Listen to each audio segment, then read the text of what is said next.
In the forgotten village of Umudim, where red dust clung to the feet and the sun kissed the land with mercy, lived a girl named Adanma.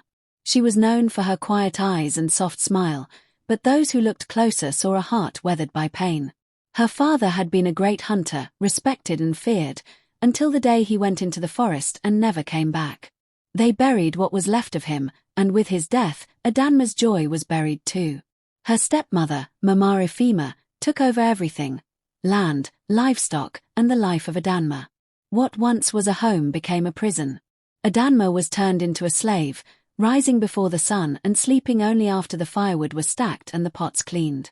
Her stepsister walked in lace, and she in rags. While others danced at moonlight festivals, she watched from the shadows. But she kept her silence. She whispered her tears to the moon and wrote letters to the spirit of her late mother in the wind. She said, "Let the world hate me, but may the gods remember me." One day, a traveler named Izunna arrived in the village. He wore dusty slippers, carried a sack of cassava on his back, and spoke with quiet respect. The villagers saw a poor farmer seeking land, but Mama Ifeoma saw something else, a perfect tool to humiliate Adanma. With a smirk on her lips, she offered Adanma's hand in marriage to the stranger. No consultation.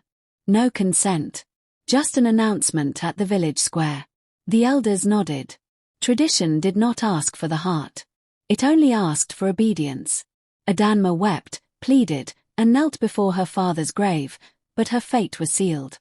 She was married off to a man she barely knew. Her wedding was nothing more than a shadow. No drums, no dance, only dust. She moved into Izunna's modest hut, heart heavy with sorrow.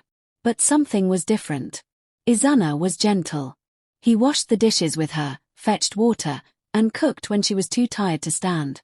He spoke little but listened deeply. For the first time in years, Adanma felt seen. Still, confusion filled her heart. Sometimes Izunna vanished for hours and returned with expensive soap or imported rice. She found a foreign phone once, hidden beneath a wrapper. She asked no questions, just watched and wondered.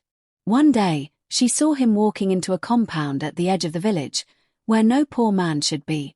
Later, she heard him speak English fluently over the phone, giving instructions like a CEO. The mask began to crack. But when she asked, he smiled and said, "One day, you'll understand." That day came sooner than she expected. When she fell ill, Izunna didn't take her to the local herbalist. He took her to a modern clinic 2 towns away. The nurses stood in respect when he entered. They called him Sir.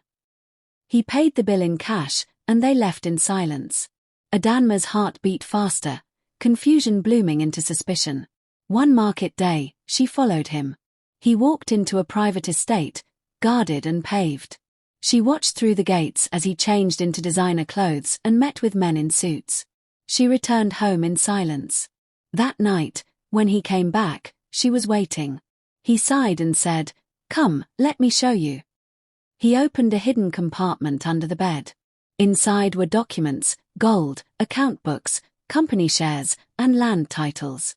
He looked her in the eye and said, "My name is Izunna. I am not poor. I own farms across Nigeria, export cocoa, and have contracts with companies you've seen only on TV. I came here to find something money can't buy, love without conditions. And you gave me that." Adanma broke into tears.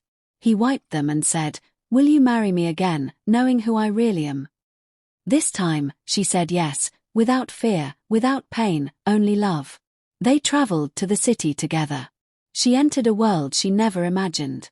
Chandeliers, elevators, perfumes that smelled like rain on silk. He gave her tutors, taught her business, etiquette, language. She adapted quickly, because pain had trained her for greatness. Soon, she was handling parts of his business, making decisions, earning respect. But her heart longed for Umudim, not for revenge, but for purpose. Then one morning, they returned. But not as they left. The village shook with shock. A convoy of black Range Rover sports cars rolled into Umudim.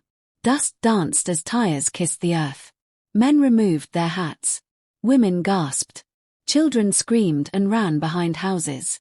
Izunna stepped out first, dressed like royalty. Then came Adanma, in fine lace, crowned in gold. The girl once mocked for wearing rags now stood like a queen. Mama Ifeoma collapsed at the sight. The elders gathered at the square, waiting in shame. Izunna told the full truth. How he had tested the heart of Adanma and found gold in the mud. Mama Ifeoma wept and begged. Adanma stood still, then said, "I forgive you. But forgiveness doesn't erase memory. I will not repay hate with hate. But I will not carry your bitterness into my new life." Izunna built a school in the village, naming it Adanma Rising College. He built a clinic and gave scholarships to orphans. Adanma trained widows in business and helped girls learn sewing, farming, and reading. She turned pain into purpose, tears into triumph. She became a mother to the village, not just a wife to a wealthy man. Years passed, and Adanma's name became legend. Songs were sung of her around fires. Her story whispered to daughters as a lesson of hope. She often sat by the window, staring at the sunset, holding Izunna's hand. And when asked the secret to her transformation, she said, "My worth was never in the clothes I wore or the house I cleaned. It was always in my heart." Let this story remind you that beauty is not in wealth or titles, but in the heart that endures without losing its light. Do not despise humble beginnings. The one you mock today may be the one to lift nations tomorrow.